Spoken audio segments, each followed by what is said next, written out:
इससे पहले हमने मैट्रिक्स की टाइप्स और उसकी प्रॉपर्टीज़ में एडिशन, सब्ट्रैक्शन, मल्टीप्लिकेशन या स्केलर से मल्टीप्लिकेशन कर लिया, ठीक है। उनका भी यहाँ पे यूज़ में आएगा। आज हम जो करने जा रहे हैं वो है transpose of a matrix. Matrix के ट्रांसपोज का मतलब सीधा सा है कि जो उसका ऑर्डर है उसको इन्वर्ट करना है। जैसे अगर किसी का ऑर्डर 3/2 है तो उसका ऑर्डर हो जाएगा 2/3। जैसे मैंने मैट्रिक्स दे रखी है 5, 6, 7, 2, 3, 9। अभी इसका जो ऑर्डर है 2 रो है और 3 कॉलम है, ठीक है। अगर ये ए मैट्रिक्स है तो मुझे ए ट्रांसपोज निकालना है। ए ट्रांसपोज को ए टी से भी रिप्रेजेंट किया जाता है और ए डैश से भी रिप्रेजेंट किया जाता है। ए ट्रांसपोज जो निकालना है तो उसमें तो मेरा ऑर्डर हो जाएगा 3/2। कहने का मतलब है जो रो थी वो कॉलम बन जाएगा।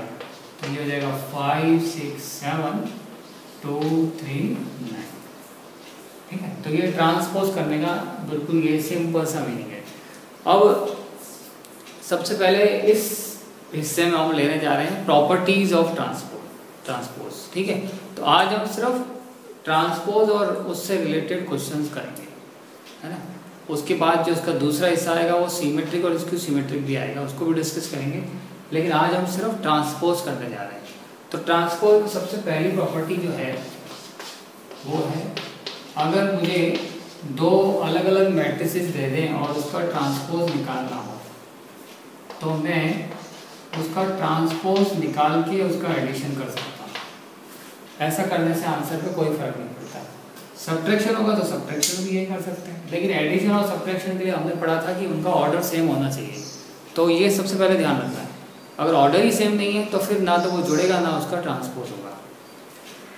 इसके बाद जो नेक्स्ट प्रॉपर्टी है, अगर मुझे के किसी स्केलर से मल्टीप्लिकेशन दे दें और इसका ट्रांसपोज कर रहा तो इस के को हम बाहर निकाल सकते हैं, ठीक है। ऐसा करने से आंसर पे कोई फर्क नहीं पड़ता। कहने का मतलब है कि पहले कांस्टेंट को मैट्रिक्स से मल्टीप्लाई करके ट्रांसपोज करें या ट्रांसपोज करके कांस्टेंट से मल्टीप्लाई करें, आंसर पे कोई फर्क नहीं पड़ता है। नेक्स्ट, ये मोस्ट इंपॉर्टेंट है, ए बी का ट्रांसपोज। 2 मैट्रिसेस के प्रोडक्ट का ट्रांसपोज हमेशा दूसरी मैट्रिक्स इनटू फर्स्ट मैट्रिक्स के ट्रांसपोज के प्रोडक्ट के बराबर होता है। तो ए बी ट्रांसपोज है तो वो B transpose into A transpose आएगा, A transpose into B transpose नहीं आएगा, ठीक है। अभी हम एग्जांपल लेके उसको वेरीफाई करेंगे। चौथी प्रॉपर्टी, अगर मुझे ए एन का ट्रांसपोज करना हो, यानी ए एन का मतलब है जैसे मुझे ए स्क्वायर ए क्यूब, वैसे हम डिस्कस कर चुके हैं कि ए स्क्वायर का मतलब है ए इंटू ए क्यूब का मतलब है ए इंटू ए। तो यहाँ ए एन, तो ए एन का ट्रांसपोज करो या ट्रांसपोज करके उसकी पावर जो भी है वो करो। ऐसा करने से आंसर पे कोई फर्क नहीं पड़ता है, ठीक है। तो पहले ट्रांसपोज करके फिर भी उसको मल्टीप्लाई कर सकते हैं। तो ये बेसिकली 4 प्रॉपर्टीज जो है ये बार बार हमें काम में आएगी, तो उसको ध्यान रखना है। अब हम इस पर एक्सरसाइज के क्वेश्चन ले लेते हैं। तो जो एक्सरसाइज हमारी नेक्स्ट है 3.3, इसमें पहली जो क्वेश्चन है इसमें तो सिर्फ ट्रांसपोज ही लेना है, ठीक है। तो जैसे मैं एक सिंपल सा क्वेश्चन कर देता हूँ। जैसे फर्स्ट क्वेश्चन दे रखा है एक्सरसाइज 3.3 का। तो ये तो सिंपल सा एक रो मैट्रिक्स दे रखी है। रो मैट्रिक्स है 5 हाफ माइनस, ये ए मैट्रिक्स दे रखी है और इसका ट्रांसपोज करना है। तो सिंपल सा है, अभी जो इसका ऑर्डर है वो 3x1 है, ये कॉलम मैट्रिक्स है। तो अभी इसको मैं चेंज करूँगा तो इसका ऑर्डर हो जाएगा 1x3। ये रो मैट्रिक्स में चेंज हो जाएगी, ये हो जाएगी 5 हाफ माइनस। बस इतना सा करना है, ठीक है। सेकंड क्वेश्चन जो है इसमें हमें 2 मैट्रिसेस अलग अलग दे रखी है और हमें ये जो फर्स्ट प्रॉपर्टी है ये वेरीफाई करनी है, प्लस के लिए भी माइनस के लिए भी। तो सेकंड क्वेश्चन का फर्स्ट पार्ट, सेकंड क्वेश्चन में मैट्रिसेस जो है वो ए मैट्रिक्स दे रखी है। ए मैट्रिसेस है -1, 2, 3 और 5, 7, 9 और तीसरी रो है -2 1 1। बी मैट्रिसेस दे रखी है -4 1 -5। दूसरी रो दे रखी है 1 2 0।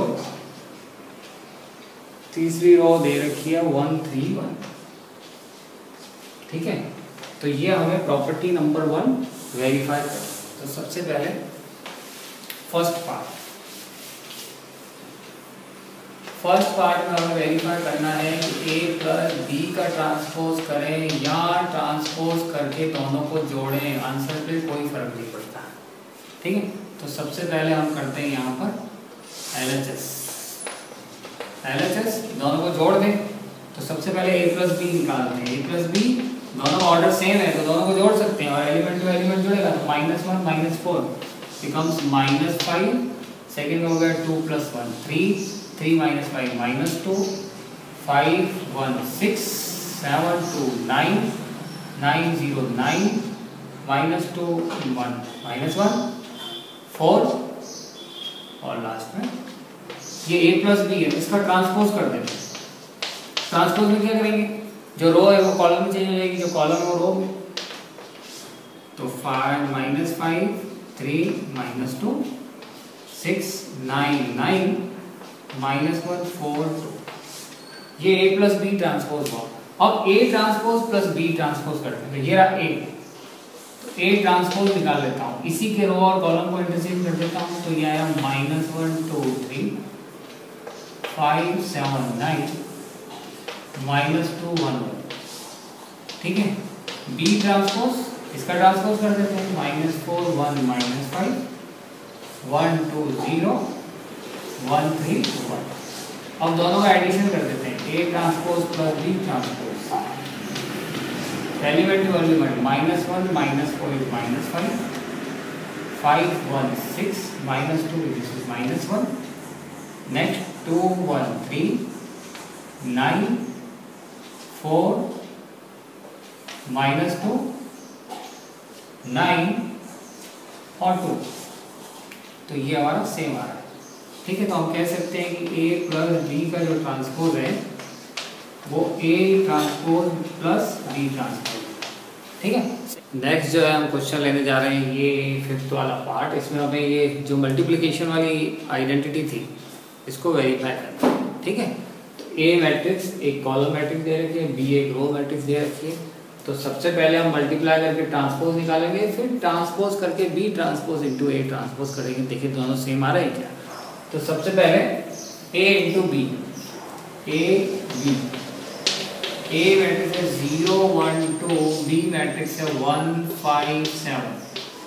ठीक है, इसका जो ऑर्डर है वो है 3 क्रॉस 1, इसका जो ऑर्डर है वो है 1 क्रॉस 3। तो दोनों इसका नंबर ऑफ कॉलम इसके नंबर ऑफ रो के बराबर। तो मल्टीप्लिकेशन पॉसिबल है, जो आंसर आएगा वो आएगा 3 क्रॉस 3 की मैट्रिक्स। तो सबसे पहले ए बी निकालें।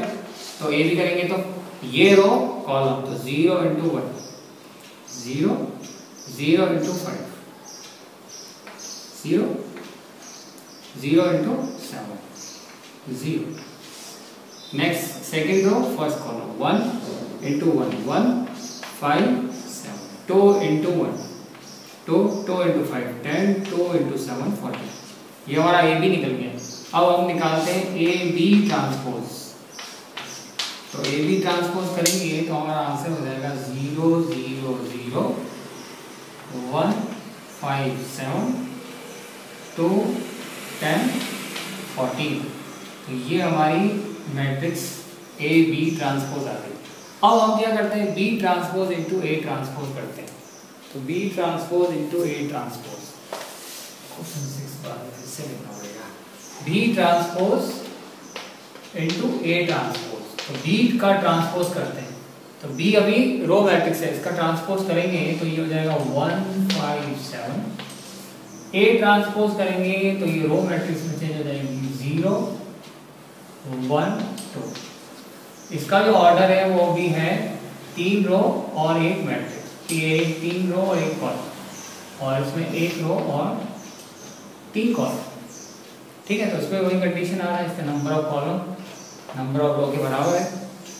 आंसर आएगा 3/3 की मैट्रिक्स। तो मल्टीप्लाई करें पहले इसको इसके साथ, 0 × 1 इज 0, 1 × 1 इज 1, नेक्स्ट इज 2। 5 को 0 से करेंगे तो 0, 5 को 1 से करेंगे 5, ये आंसर आया 10। 7 0 0 7 1 7 7 2 40। तो ये जो हमारा आ रहा है सेम आ रहा है, तो हम कह सकते हैं कि ए बी का जो ट्रांसपोज है वो B transpose into A transpose के बराबर होता है। ठीक है, ये सेकंड पार्ट है, फर्स्ट पार्ट आपको अपने आप करना है। Next question number 6। Question number 6 में एक मैट्रिक्स दे रखी है जिसमें ट्रिग्नोमेट्रिक वैल्यूज है। 6 का फर्स्ट पार्ट ले रहे हैं, एक मैट्रिक्स है cos alpha sin alpha minus sin alpha cos alpha, और हमें प्रूव करना है कि A into A transpose identity matrix है क्या इसमें। ठीक है, तो यहाँ से पहले ट्रांसपोज यहाँ है, A ट्रांसपोज इंटू ए जो है वो आइडेंटिटी मैट्रिक्स है क्या।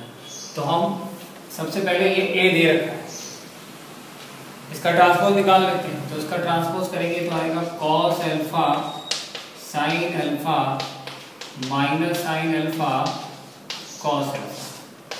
ये हो गया हमारा A transpose, A cos alpha sin alpha minus sin alpha cos alpha. ठीक है, अब दोनों को मल्टीप्लाई करना है, तो इसका ऑर्डर है 2/2, इसका ऑर्डर भी है 2/2, तो आराम से मल्टीप्लाई कर सकते हैं। मल्टीप्लाई इसके नंबर ऑफ कॉलम इसके नंबर ऑफ रो के बराबर है, इसलिए करेंगे। तो ये रो ये column, cos alpha into cos alpha, तो ये आया cos square alpha minus sin alpha becomes plus sin square alpha. पहली रो पहला कॉलम हो गया, पहली रो दूसरा column cos alpha sin alpha minus sin alpha cos alpha, cos alpha sin alpha minus sin alpha cos alpha. ये पहली रो complete. Next row second row first column sin alpha cos alpha plus cos alpha minus sin alpha, तो sin alpha cos alpha minus cos alpha sin alpha. Next sin alpha sin square alpha plus cos square alpha. तो जब इसको solve करेंगे तो ये हमने 10th class में identity पढ़ी थी, sin square alpha cos plus cos square alpha 1 होता है।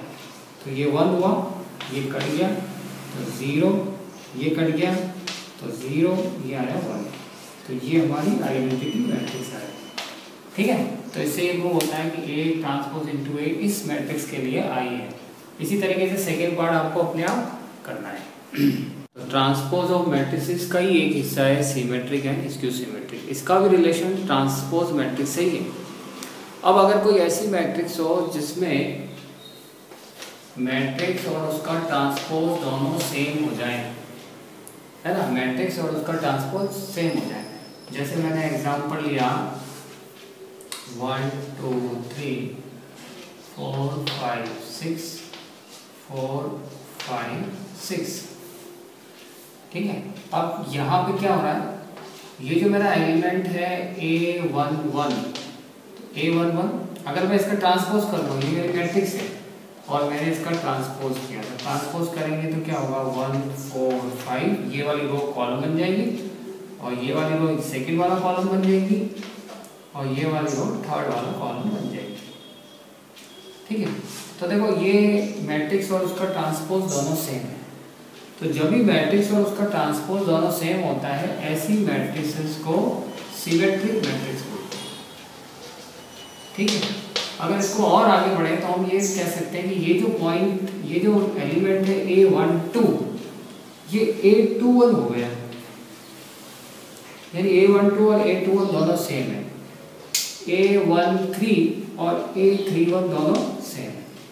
तो हम कह सकते हैं कि जब भी AJ के बराबर हो तो ऐसी मैट्रिसेस जो है वो सिमेट्रिक मैट्रिक्स कहलाती है। ठीक है, अगर मैं इसी को और आगे बढ़ाऊं तो मैं ये लिख सकता हूं कि A में से A ट्रांसपोज घटा दें तो हमें एक नल मैट्रिक्स मिलनी चाहिए। ठीक है, तो जब भी हमें वेरीफाई करना होगा कि कोई मैट्रिक्स सिमेट्रिक मैट्रिक्स है कि नहीं, तो हम इस कंडीशन को यूज करेंगे। मैट्रिक्स में से उसका ट्रांसपोज माइनस कर देंगे, और माइनस करने के लिए दोनों का ऑर्डर सेम होना जरूरी है। ठीक है, लेकिन जैसे मैंने कोई रो मैट्रिक्स ले ली और उसका मैं ट्रांसपोज करूंगा तो वो कॉलम मैट्रिक्स आ जाएगी, तो फिर सब्ट्रैक्शन नहीं होगा। तो कंडीशन सिर्फ एक ही हुआ कि वो स्क्वायर मैट्रिक्स होनी चाहिए, तभी हम सिमेट्रिक मैट्रिक्स और स्क्यू सिमेट्रिक मैट्रिक्स चेक कर सकते हैं। ठीक है ना, तो पहला कंडीशन है कि वो स्क्वायर मैट्रिक्स ही होना चाहिए। ठीक है, अब आगे बढ़ते हैं। अब ये ए और ए ट्रांसपोज दोनों सेम हो गया तो सिमेट्रिक है, लेकिन अगर ऐसा हो जाए कि ए और ए ट्रांसपोज करने पे पूरे एलिमेंट्स का साइन चेंज हो जाए, तो ऐसी मैट्रिसेस को स्क्यू सिमेट्रिक मैट्रिक्स बोलते हैं। जैसे मैंने एक मैट्रिक्स ली,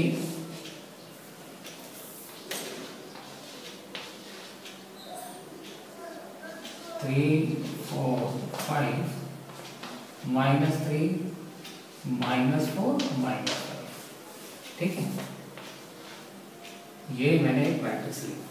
अब देखो, अगर मैंने इसका ट्रांसपोज निकाला, ये तो मेरी ए मैट्रिक्स है, मैं इसका ट्रांसपोज निकालता हूँ, तो ट्रांसपोज निकालने में क्या होगा कि जो पहली वाली रो है वो पहला कॉलम बनेगी, तो ये हुआ 0 3 4 -3 0 5 -4 -5 0।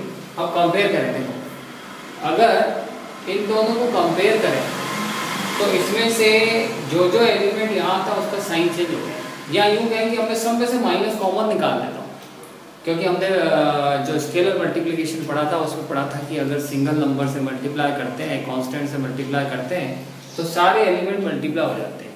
तो इसमें से अगर मैंने माइनस बाहर निकाल दिया, तो ये माइनस बाहर निकालने के बाद ये वापस ए मैट्रिक्स की तरह ही दिखेगा।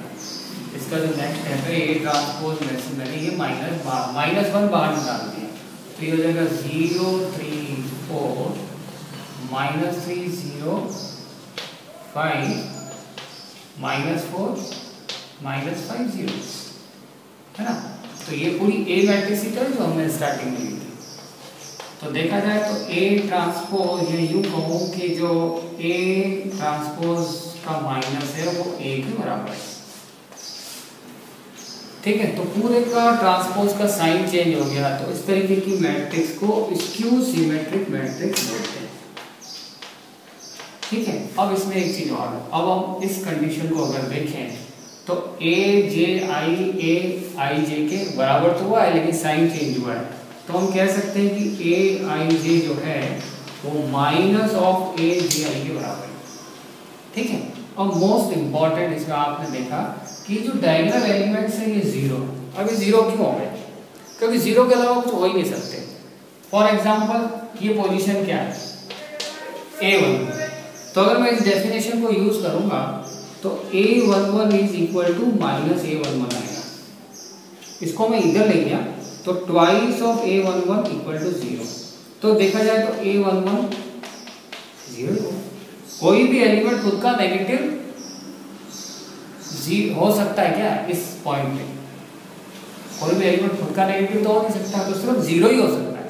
इसका मतलब है diagonal elements A11 A22 A33 जो प्रिंसिपल डायगोनल है इसके सारे एलिमेंट 0 होंगे ही होंगे।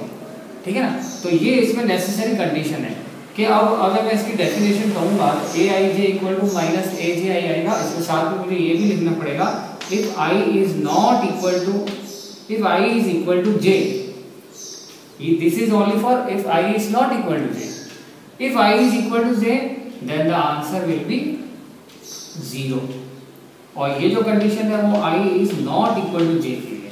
जब आई जे के बराबर नहीं होगा तो ए आई जे जो होगा वो माइनस ए जे आई के बराबर होगा। लेकिन जब आई और जे बराबर होगा, जैसे A11 है A22 है A33, तो वो एलिमेंट 0 आएगा। ठीक है, तो ये स्क्यू सिमेट्रिक की डेफिनेशन है। और जब हमें क्वेश्चन में चेक करना होगा तो हम क्या चेक करेंगे, हम चेक करेंगे A प्लस ए ट्रांसपोज 0 आ रहा है क्या, यानी नल मैट्रिक्स आ रही है क्या उसी ऑर्डर की। ठीक है, तो ये स्क्यू सिमेट्रिक चेक करने के लिए हमें ये यूज करना है और सिमेट्रिक के लिए ये है ना। सिमेट्रिक और स्क्यू सिमेट्रिक की प्रॉपर्टीज में जब भी नंबर 1, जब भी हम ए में ए ट्रांसपोज जोड़ेंगे तो ये हमेशा सिमेट्रिक आएगा। ए में ए ट्रांसपोज जोड़ेंगे तो सिमेट्रिक आएगा, और ए में से ए ट्रांसपोज घटाएंगे तो ये स्क्यू सिमेट्रिक आएगा। इसके अलावा किसी भी मैट्रिक्स को दो पार्ट्स, इसके अगर पार्ट्स करते हैं तो हम half of A plus A transpose, इसको बोलते हैं symmetric part, plus half of A minus A transpose, ये आया स्क्यू सिमेट्रिक पार्ट। तो ये सिमेट्रिक पार्ट है ना, और ये स्क्यू सिमेट्रिक पार्ट है। तो जब भी हमें सिमेट्रिक और स्क्यू सिमेट्रिक पार्ट निकालने को कहा जाएगा तो हम क्या करेंगे, उसका ट्रांसपोज जोड़ देंगे और उसको 2 से डिवाइड कर देंगे। 2 से डिवाइड का मतलब क्या होगा, सारे एलिमेंट 2 से डिवाइड हो जाएंगे। ए में से ए ट्रांसपोज घटा देंगे तो स्क्यू सिमेट्रिक आएगा, उसको हम हर एलिमेंट को 2 से डिवाइड कर देंगे। इसके बाद 4, तो अलग अलग मैट्रिक्स है ए प्लस बी। अगर ए और बी दोनों, ए और बी दोनों के दोनों सिमेट्रिक है तो a प्लस बी जो है वो सिमेट्रिक आएगा, यानी सिमेट्रिक प्लस सिमेट्रिक है सिमेट्रिक, है ना। दोनों ऑर्डर सेम होना चाहिए, ऐसे तो फिर जुड़ेगा ही नहीं, ठीक है। और स्क्वायर, इन सबके लिए स्क्वायर मैट्रिक्स तो होनी चाहिए। और a plus B skew symmetric आएगा, कब आएगा, जब a और b दोनों स्क्यू सिमेट्रिक है। तो स्क्यू सिमेट्रिक में स्क्यू सिमेट्रिक जोड़ेंगे सेम ऑर्डर की, तो आंसर हमेशा स्क्यू सिमेट्रिक आएगा, ठीक है। इसके अलावा फिफ्थ प्रॉपर्टी, अगर ए और बी सिमेट्रिक मैट्रिक्स है, सिमेट्रिक है, तो ए बी माइनस बी ए जो है ये हमेशा स्क्यू सिमेट्रिक आएगा, और ए बी प्लस बी ए हमेशा सिमेट्रिक आएगा। ऑर्डर सेम होना चाहिए, स्क्वायर मैट्रिसेस होनी चाहिए। इसमें प्रॉपर्टीज खूब सारी हैं। अगर एग्जाम में कोई प्रॉपर्टी आती है तो किसी भी सिमेट्रिक मैट्रिक्स का एग्जाम्पल लेके उसको निकाल सकते हैं, ठीक है। इसके बाद हम चलते हैं एक्सरसाइज पे। एक्सरसाइज में जो हमारा 7th क्वेश्चन है उसमें हमें चेक करना है कि ये सिमेट्रिक है कि स्क्यू सिमेट्रिक है, ठीक है। तो सबसे पहले 7th क्वेश्चन में first part, exercise 3.3 question number 7 first part. इसमें हमें एक मैट्रिसेस दे रखी है, ए मैट्रिसेस, ये है 1 -1 5 -1 2 1 और लास्ट है 5 1 3, ठीक है। हमें चेक करना है कि क्या ये स्क्यू सिमेट्रिक मैट्रिक्स है क्या, सिमेट्रिक मैट्रिक्स है क्या। तो सिमेट्रिक के लिए मुझे क्या करना है, ए में से ए ट्रांसपोज घटाना है और चेक करना है कि जीरो मैट्रिक्स आ रही है क्या, है ना। कहने का मतलब है कि मुझे चेक ही करना है कि ए और ए ट्रांसपोज दोनों सेम आ रहे हैं क्या। तो ये ए मैट्रिक्स है तो मैंने ए ट्रांसपोज निकाला, तो उसका ट्रांसपोज का मतलब क्या है, ये जो रो है वो कॉलम बन जाएगी। तो 1 -1 5 -1 2 1 और 5 1 3, ठीक है। तो अभी हम ए में से ए ट्रांसपोज को माइनस कर देते हैं। ए मैट्रिक्स है 1 -1 5 -1 2 1 5 1 3 और ए ट्रांसपोज भी यही है 1 -1 5 -1 2 1 और 5 1 3। तो जब हम इसमें से माइनस करेंगे, दोनों ऑर्डर सेम है और स्क्वायर मैट्रिसेस है, तो माइनस करेंगे तो ये हमारे सारे एलिमेंट 0 आ जाएंगे, यानी ये नल मैट्रिक्स आ गई, जीरो मैट्रिक्स। तो हम कह सकते हैं कि ये सिमेट्रिक मैट्रिक्स है, ठीक है। इसी तरीके से सेकंड पार्ट में स्क्यू सिमेट्रिक चेक करना है, वो आपको अपने आप करना है। इस पे आते हैं क्वेश्चन नंबर 8 में। तो क्वेश्चन नंबर 8 में हमें चेक करना है कि एक मैट्रिक्स दे रखी है, एक मैट्रिक्स है ए 2 by 2 ऑर्डर की है 1 5 6 7, ठीक है, हमें निकालना है एक बार A प्लस A ट्रांसपोज और एक बार निकालना है A माइनस A ट्रांसपोज। तो A प्लस A ट्रांसपोज निकालने का तो सिंपल से, अगर मैंने इसको A में पहले A ट्रांसपोज निकाल लेते हैं, तो A ट्रांसपोज आया 1 5 6 7। ठीक है, अब हम निकालते हैं A प्लस A ट्रांसपोज और A माइनस A ट्रांसपोज। तो सबसे पहले A प्लस A ट्रांसपोज इसमें जोड़ दें, तो 1 1 is 2 6 5 11 11 and 14। तो ये जो मैट्रिसेस आ रही हैं वो सिमेट्रिक है। सिमेट्रिक कैसे पता चला? डायगोनल एलिमेंट तो कोई फर्क नहीं, लेकिन ये जो A12 है ये A21 हो रहा है, तो Aij जो है वो Aj के बराबर हो रहा है। इसका ट्रांसपोज निकालेंगे तो अब यही आएगा, तो ये एक सिमेट्रिक मैट्रिक्स। ठीक है, इसी तरीके से अगर A माइनस A ट्रांसपोज करते हैं तो 1 5 6 7 में से हम घटा रहे हैं 1 6 5 7, तो डायगोनल एलिमेंट तो 0 आ गए, 5 में से 6 गया था -1, 6 में से 5 गया। तो ये स्क्यू सिमेट्रिक है। स्क्यू सिमेट्रिक देखो, दोनों डायगोनल जो प्रिंसिपल डायगोनल एलिमेंट्स है वो 0 है, और ये जो A12 है ये A21 का साइन चेंज हो रहा है ना, तो ये पूरा का पूरा स्क्यू सिमेट्रिक है। ठीक है, तो ये हमने प्रॉपर्टीज में भी पढ़ा था कि किसी भी मैट्रिक्स से उसका ट्रांसपोज जोड़ेंगे तो सिमेट्रिक आएगा, और मैट्रिक्स में से ट्रांसपोज घटाएंगे तो स्क्यू सिमेट्रिक आएगा। नेक्स्ट क्वेश्चन नंबर 8 में हमें स्क्यू सिमेट्रिक और सिमेट्रिक दोनों का सम, दोनों पार्ट निकालने हैं, है ना। 9 और 10 क्वेश्चन सारे एक जैसे हैं, तो मैं क्वेश्चन नंबर 10 ही कर देता हूँ। 10 में एक पार्ट कर देता हूँ। जैसे मुझे एक देते हैं सेकंड वाला मैट्रिक्स दे रखी है 6 - 2 2 -2 3 -1 और 2 -1 3। इसका ट्रांसपोज निकाल लेते हैं, तो इसका ट्रांसपोज जब निकालेंगे तो ये आएगा 6 - 2 2 -2 3 -1 2 -1 3। ठीक है, अब हमें सिमेट्रिक और स्क्यू सिमेट्रिक पार्ट निकालना है। तो सिमेट्रिक पार्ट के लिए हमें क्या करना है? सिमेट्रिक पार्ट के लिए हमें निकालना है half A plus A transpose.